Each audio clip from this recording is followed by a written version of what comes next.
Hi everyone, my name is Abhiraj Garikapati. Welcome to my YouTube channel Amazing Abhi.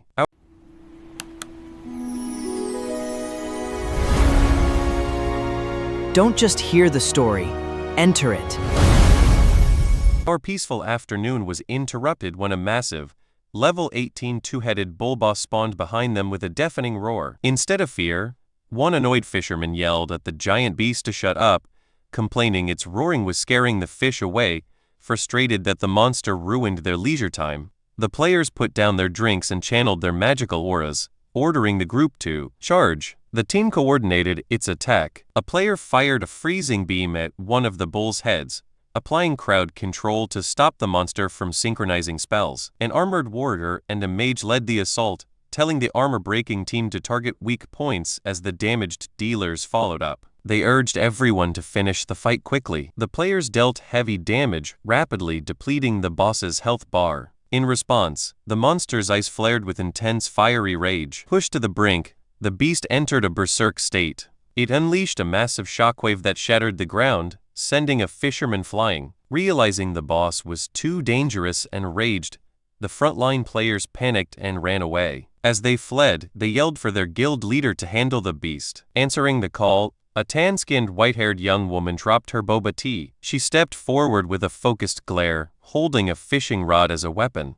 Wearing simple sandals, she leapt powerfully into the air toward the monster. Cursing the beast for ruining their break, she expertly cast her glowing green fishing line at the giant bull. The magical line extended and spiraled around the boss, quickly wrapping its body and completely immobilizing it. With a confident smirk, the guild leader braced for the final strike. She yanked the fishing rod back, triggering her ultimate skill. The sharp line sliced into the monster, dealing a fatal blow that depleted its remaining health.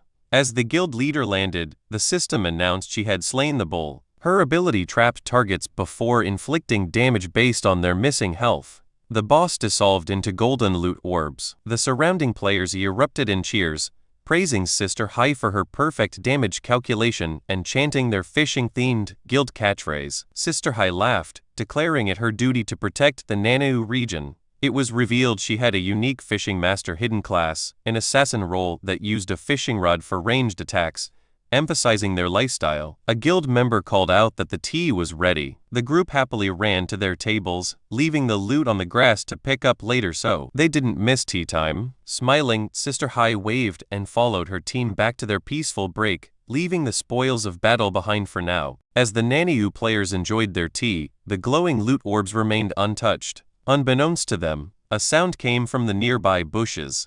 A bald, scarred man with blue eyes, a remnant of the Black Dragon Guild, peeked out. He scoffed at the Nanaue Guild for abandoning valuable loot for a tea break and signal he's meant to move in. The Black Dragon members used a level 15 group stealth skill, Shadow Veil, creating a camouflage dome as they greedily scooped up the abandoned orbs.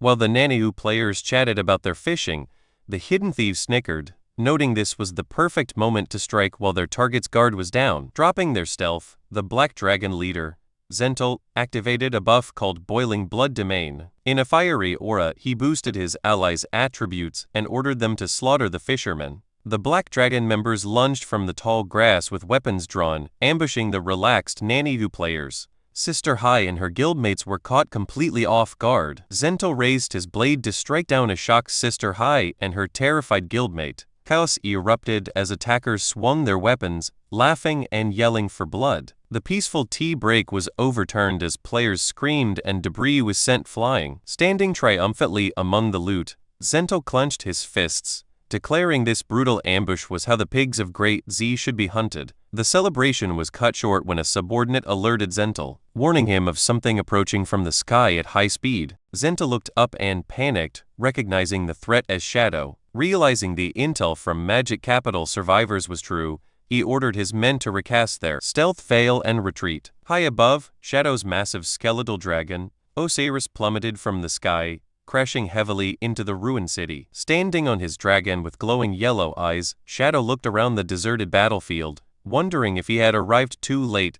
Seeing the uncollected orbs on the ground, Shadow deduced the enemy had fled in a panic after an early warning of his arrival. He was puzzled how they detected him, since he traveled in absolute stealth. The Nanaue players respond, Furious, a member cursed the foreign war god guild for their dirty tactics. Angry that their brothers had been attacked and their hard-earned boss loot had been stolen, Sister Hai was equally enraged. Gripping her weapon, she called the attackers animals. Frustrated, they were too cowardly to fight head-on and relied on sneak attacks that made retaliation impossible. Hope was restored when a member announced that official forces had sent the legendary Shadow to assist them. Confident in Shadow's strength, he assured the group they could finally catch the foreign culprits. Moments later, he rushed in with news. Shadow and the officials had already arrived at the riverbank where they usually drank tea. Hearing this, the excited Nanadu players rushed through the ruined city streets toward the river, eager to meet the famous player they had only dreamed of seeing. Shadow's massive skeletal dragon,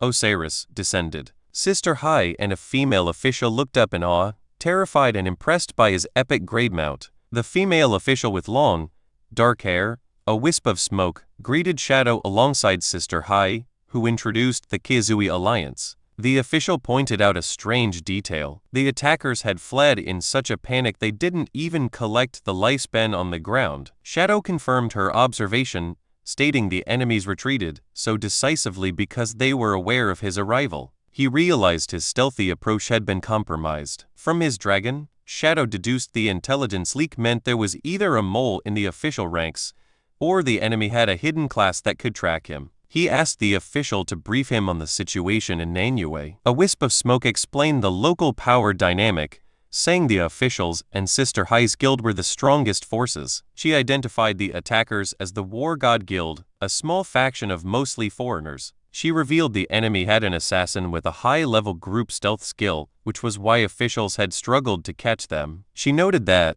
historically, they were a weak group that only engaged in petty theft. The situation escalated when remnants of the Magic Capital's Black Dragon Guild arrived and joined them. Since this alliance, the War God Guild had gone on a killing spree, making Sister Hai's group their 7th target that day. Shadow considered this information. He remarked the Black Dragon members were too weak to cause such problems alone, concluding there had to be an underlying reason for the War God Guild's sudden rampage. The official agreed, sharing their investigation's results. She said the attackers' motives were abnormal. They slaughtered everyone, even low-level players, and often abandoned valuable lifespan to ensure a safe getaway. She explained this reckless behavior had skyrocketed their kill value, a penalty that locked their ability to level up and made them lose all lifespan if killed. She suspected this self-destructive strategy might be tied to the requirements of a hidden class, validating Shadow's theory. As he listened, Shadow reflected on the game's consequences for murder.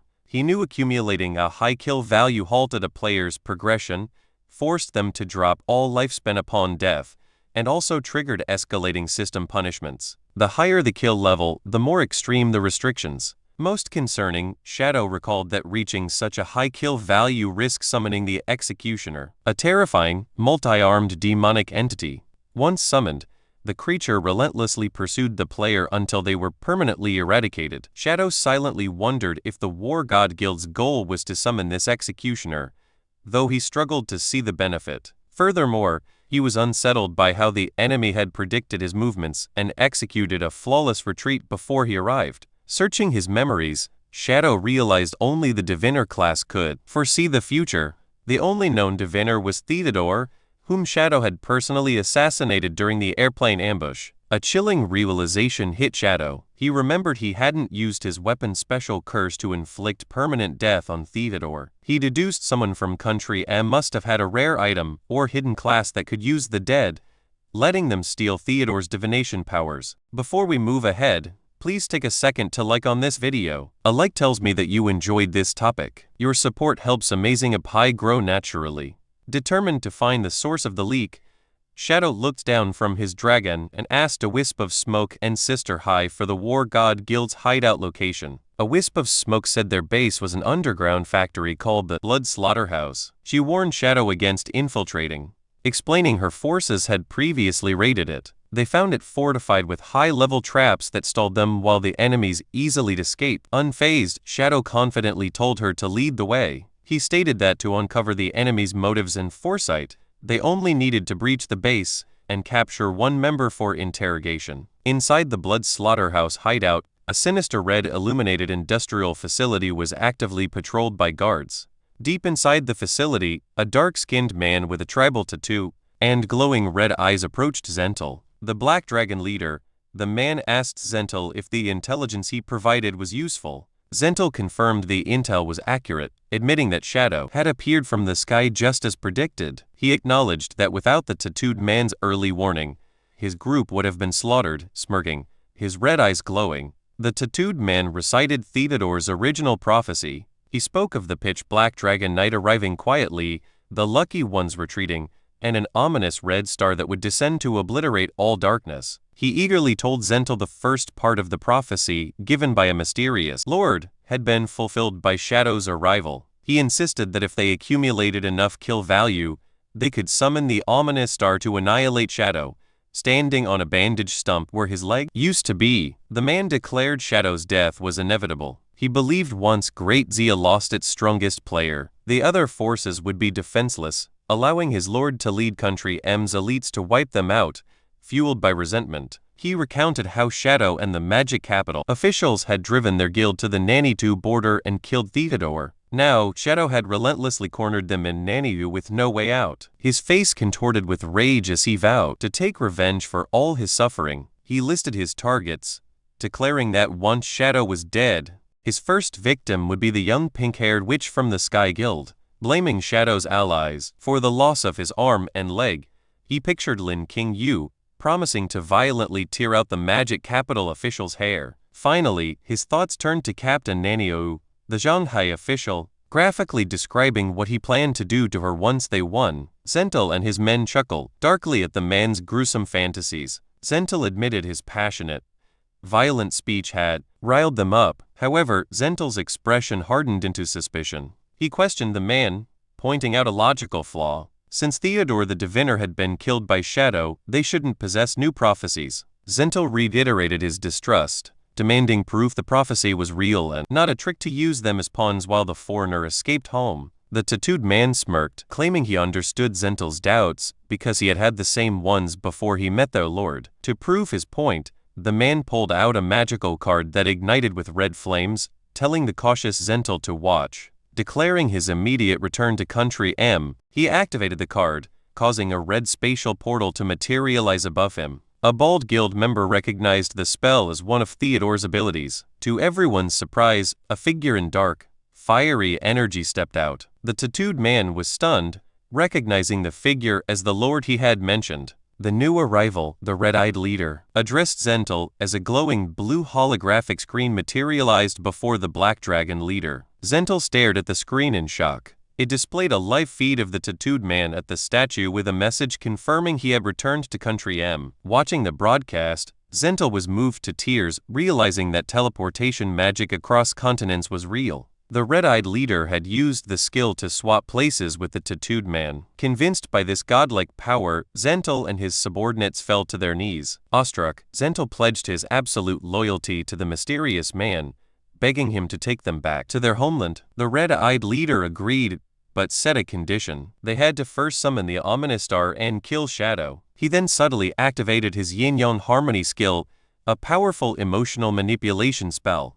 The mind-altering magic took effect instantly. Zentil and his men's eyes flared with a fanatic red light, consumed by a manipulated bloodthirsty rage. They roared their intent to kill now perfect pawns for the leader's plan. Meanwhile, back on the surface, under a cloudy reddish sky, Shadow arrived at his destination with Sister Hai and another, non-no player. They looked down into a sunken area filled with ominous red mist. The player pointed toward a massive concrete bunker, informing Shadow this was the War God Guild's hideout, the Blood Slaughterhouse. The male player warned Shadow to be careful, noting the enemy's hideout was dangerous and hard to navigate. He explained that the War God Guild kept their outside barrier off to lure enemies inside. Once in, the maze was full of deadly traps. He mentioned a past raid against the Black Dragon leader, Zentil, which caused heavy losses for their forces due to these hidden traps. Shadow corrected him, saying the hideout didn't have an outside barrier at all. It relied entirely on internal traps for defense. Acknowledging the danger, Shadow then asked the player's name. He introduced himself as Unlucky Agwan. Despite his sad nickname, he claimed his luck was good. though a weird curse followed him. His teams often died, bosses went crazy, and teammates always triggered traps. He said the official, a wisp of smoke, sent him as a guide for a good reward. Sister Hai angrily noted that the War God Guild was actually weak, but their strong bunker and cowardly hit-and-run tactics made it impossible for the authorities to wipe them out in a fair fight. The base's internal alarms were also active. Any break-in would alert Zentil, giving the Black Dragon leader enough time to escape before they reached him. Unbothered, Shadow dismissed their worries. He revealed that these hideouts ran on a central crystal. If they took the crystal, the base would become his, leaving the enemies homeless and easy to defeat. Shadow told Sister Hai and Agwong to stay safe outside on the cliff while he went in alone. He stepped forward, but Agwong quickly stopped him. Sister Hai volunteered to guide Shadow, warning that facing the hidden traps alone was a bad idea. Agwong agreed, saying her past experience from the failed mission would help. Shadow accepted her offer to lead. Shadow then told Agwong he didn't want his bad luck ruining the mission. Embarrassed, Agwong defended himself, claiming his unlucky name was just a joke. He argued that surviving this apocalyptic game proved he actually had good luck. Ignoring his excuses, Shadow let them come, but warned they had to protect themselves in an emergency. They eagerly agreed and the trio jumped off the cliff, heading toward the bunker's red-lit entrance. A loud system alarm echoed through the red-lit halls of the Blood Slaughterhouse, warning of intruders. Zentil, the Black Dragon leader, looked up at the alarm, his face hardening as he heard the warning. The red-eyed leader asked what was going on. A subordinate assumed it was just local officials returning to die, but Zentil guessed the intruder was Shadow, wondering if his base's traps could stop the famous player. Wanting to be sure, Zentil asked the red-eyed leader to use his foresight. He wanted to know the outcome to decide whether to run or fight. The red-eyed leader agreed. Using his stolen powers, he summoned a glowing red card and activated the Omen of the Star God's skill. A vision appeared above them showing the exact same prophecy, a black dragon knight arriving, a lucky one escaping, and a red star destroying the darkness. Confused, Zentil noted this was the same prophecy the tattooed man said earlier. Manipulating him, the red-eyed leader explained that visions only show big turning points and won't change until they happen. He convinced Zentil that seeing the same prophecy meant their fates were connected. Falling for the lie, Zentil smiled. He confidently concluded the intruder setting off the alarm was Shadow. Glowing with a red aura, Zentil's ego grew. Before we move ahead, please take a second to share on this video. Sharing helps this video reach friends who may also enjoy anime, gaming, travel, cricket, chess, career basics, or personal stories. Your support helps Amazing Abhai grow naturally. He proudly declared that since his powers were red, he must be the ominous Red Star. Believing he was meant to win, he boasted that Shadow would die a painful death in his endless traps. Watching his pawn walk into a death trap, the red-eyed leader replied that Zentil could read the prophecy however he wanted. He then stated he would return at the right time and prepare his escape. Using a spatial skill, the red-eyed leader vanished, swapping places with the tattooed man. The crippled man fell out of the red portal, and a clueless Zentil happily welcomed him back. The nervous tattooed man realized his hopes of escaping were gone, used only as a tool to send his lord home. Blind to his fear, an excited Zentil asked him to help kill Shadow, fully believing he was the ominous Red Star.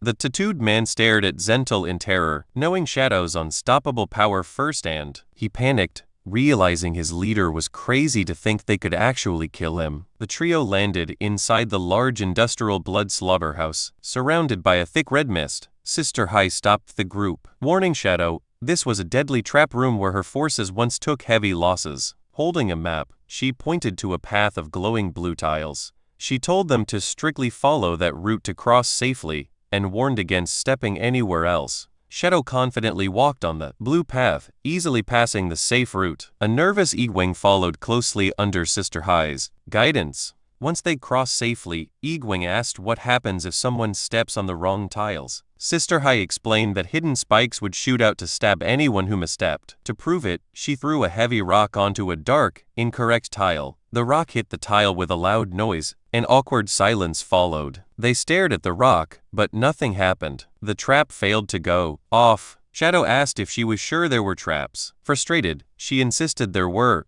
claiming she had been killed 6 times in this exact room before. To prove she wasn't lying, Sister Hai stubbornly stomped on the dark tiles, confused why nothing worked. Yiguang apologized for her crazy behavior, suggesting they move on since the traps were broken and safe.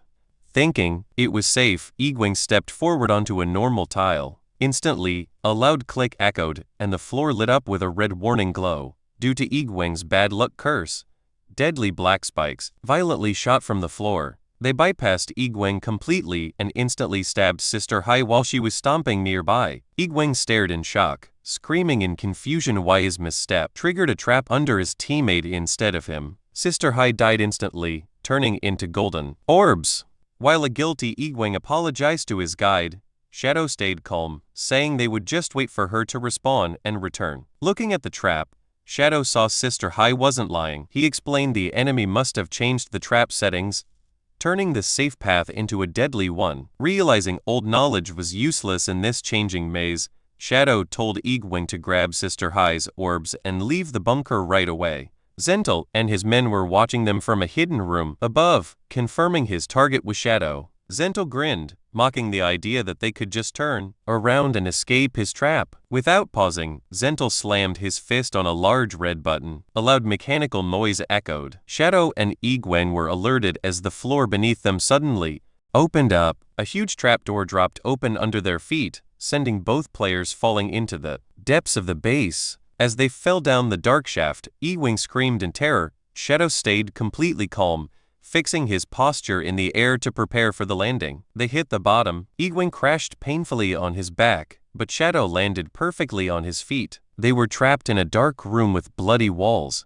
As Yiguang sat up groaning with a bleeding nose, static crackled through the room. Shadow turned toward the noise. A large screen on the bloody wall turned on. A distorted voice came from a hidden speaker, acting surprised to welcome Shadow into their home. The static cleared, showing a live video of Zental wearing a creepy mask. The Black Dragon leader spoke to Shadow, announcing that he wanted to play a game. Zental, the masked Black Dragon leader, creepily welcomed Shadow. Zental announced a game, pointing to large circular saws on the walls, which scared Yiguang. He told them to stand in the circles marked on the floor. Shadow calmly stepped into his circle, standing near a pedestal with a red button while a saw spun. Nearby, Zental explained the rules. They had to take turns pressing their buttons. Each press had a 1 in 6 chance to trigger the opponent's saw. The chance increased with each turn, guaranteeing a kill by the 6th press. The survivor would claim the loser's lifespan and leave safely.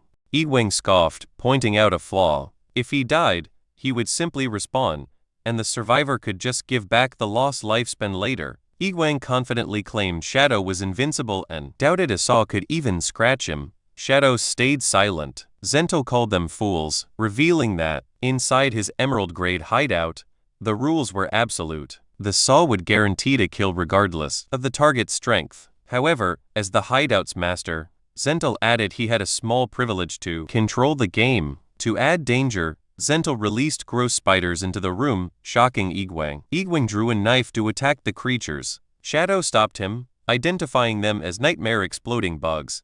Damaging them caused an explosion and a deadly toxic chain reaction. Relieved, Yiguang quickly dodged a flying bug to avoid touching it. Due to his bad luck, Yiguang's knife accidentally grazed the creature as he pulled his arm back. The injured bug immediately exploded in a burst of purple energy, catching Yiguang in the blast. The explosion set off the predicted chain reaction among the other bugs. A massive explosion engulfed the room, giving both players a nightmare status and pushing their gauge to 80% while Yiguang panicked. Shadow calmly noted that Yiguang was truly unlucky. Zental explained that during the nightmare state, players could not resurrect or log out. If killed, their minds would be trapped in a nightmare for 3 days, leaving their bodies vulnerable to looting. Furious, Yiguang refused to play. He declared that if they didn't press the button, no one would die, suggesting they just wait it out. Zental just chuckled, his eye glowing red through the screen. The room rumbled. Zental taunted them, asking if they preferred gambling with the saws or being crushed to death.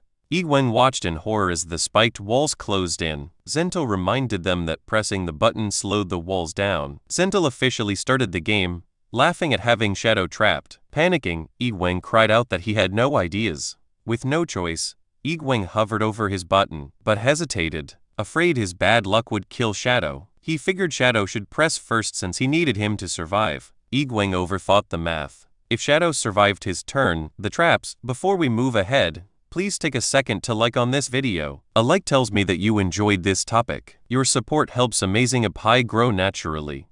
Chances increased for Egwene. Paralyzed by fear, he babbled, unable to decide. Sweating and stressed, Egwene was interrupted when Shadow calmly called his name. Shadow firmly told Egwene to stay still and do nothing. Egwene was confused, pointing out that the walls were about to crush them. Shadow just repeated his command as the spiked walls kept moving closer. Watching the screen, Zentral mocked Shadow. He questioned if the legendary player had given up without a fight. The walls were dangerously close. A tearful Egwene pushed against them, begging Shadow to act. Zentral laughed, telling them to enjoy being crushed. He promised to loot their helpless bodies once they were dead and trapped in the nightmare. As the walls closed in, Egwene called out to Shadow one last time. Believing it was the end, Egwene cried over his bad luck and complained about dying crushed flat. He closed his eyes and braced for the impact as the walls touched him. A moment later, Egwene opened his eyes in confusion. The deadly trap had stopped moving. The walls and saws had stopped just inches away, and Eagers until cursed over the speaker, demanding to know why his traps broke. System notifications appeared, announcing that the hideout had been breached and its core stolen. Zentral was stunned. Before Zentral could react, Shadow's small dragon attacked him in the control room right on the live broadcast. The system transferred ownership of the base to Shadow. Pinned by the wall, Egwene stared in shock. Amazed that Shadow had captured the enemy base, without moving, unfazed, Shadow's eyes glowed. He telepathically asked his mount why the plan had taken a minute longer than calculated. Shadow's strategy was revealed. While distracting Zentral, he had secretly summoned 12 spectral wyverns. The small dragons bypassed the traps and ambush the guild in the control room. Outside, the giant skeletal dragon Osiris apologized. He explained that the maze was complex and heavily guarded, which had delayed the wyverns. Despite the delay, Osiris reported the plan was a success. Inside, a wyvern carried the stolen core crystal, having captured Zentral alive without triggering alarms. Shadow ordered his wyvern to disable the traps and open the path. The small dragon obeyed, leaving Egwene shocked by its appearance. As the wyvern guided them, Egwene realized that Shadow had the infiltration plan before they had even entered the bunker. He concluded the deadly game was just a distraction. They had acted as bait while the dragons infiltrated the hideout. Shadow confirmed this, but pointed out the operation would have been smoother if Egwene's bad luck hadn't caused the bugs to explode. Egwene smiled, embarrassed. Shadow then addressed their nightmare status, since dying now would be risky. He ordered a wyvern to fly Egwene out. He told Egwene to hide far away, so his bad luck would cause no more disasters. As the wyvern carried a protesting Egwene away, Osiris contacted Shadow with bad news. Shadow sighed, asking what went wrong. Osiris explained that Zentral's group had used a self-destruct skill to escape capture and respond safely. However, their mass suicide had left behind hundreds of years of lifespan as loot on the floor. Shadow realized his perfect plan had been ruined at the last second, concluding that Egwene's bad luck was truly a terrifying force. After respawning, Sister Hai found Shadow outside the bunker. Amazed and confused, she asked how the Blood Slaughterhouse had suddenly become his property during her short absence. She asked about the unlucky Egwene. Shadow quickly cut her off, warning her not to say his name to avoid more bad luck. Shadow tossed a golden key to an ecstatic Sister Hai. He'd explained he had reached his hideout limit, so he was giving this one to her and the Nanny-Do officials. Overjoyed, Sister Hai excitedly promised to treat him to tea. Shadow ruined her excitement, clarifying it was not free. He expected a payment of that 500 years of lifespan once they collected it. Sister Hai cried comedic tears over the high price, but still thanked him. The female official, a wisp of smoke, ran toward them and called out to Shadow. She thanked Shadow for his help and gave him a glowing blue skill book as a reward. It was Nanny-Do's best assassin skill. She had brought it herself and exiled Egwene to the border, knowing Shadow disliked him. The system showed the gold tier skill, Shield of Shadow Dance. It granted damage immunity shields equal to the user's stealth level upon entering stealth, with a 5-minute cooldown. Shadow was pleased, knowing damage immunity was like temporary invincibility. This ability would be crucial against bosses, whose attacks bypassed his huge lifesteal shields. Shadow used his system to spend evolution points, upgrading the skill book from gold to epic tier. This dropped its cooldown to just over 20 seconds. Shadow activated the skill, and a blue aura surrounded him. His level 21 stealth granted him 21 layers of damage immunity, making it perfect against heavy-hitting enemies.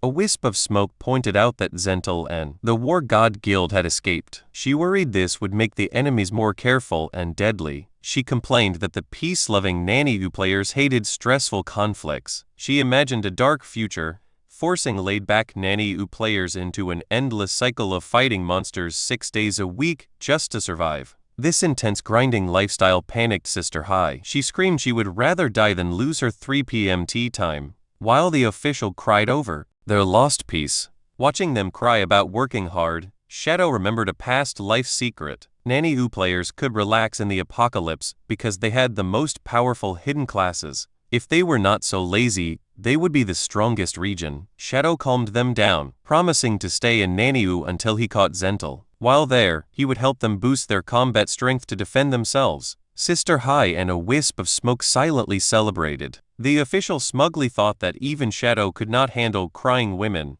proving their fake sadness had worked to get his help. The women cheered and thanked Shadow. They asked about teaming up for bosses while shamelessly setting their lazy work hours 9-6 with a tea break, plus weekends and holidays off. Speechless at their laziness, Shadow just told them to form a party so he could level them up. He also ordered their subordinates to scout for bosses rank Emerald tier or higher. The girls celebrated, thrilled that a top-tier player would do the hard work while they enjoyed an easy game. Shadow summoned his skeletal dragon Osiris, who grabbed the women. As they took flight, a wisp of smoke reported an Emerald tier boss, the highly toxic Blackfish King. It hid under black water slime, making it immune to ranged attacks. Shadow told them to guide him there and alert him about Zentil's movements. They arrived at a calm river bank near a ruined city and a dense forest. At the river, Shadow was confused to see Sister Hai casually fishing. He asked what she was doing instead of preparing to fight. Sister Hai shushed him, explaining that boss had to be lured out by fishing. She warned him that if its health dropped below 30%,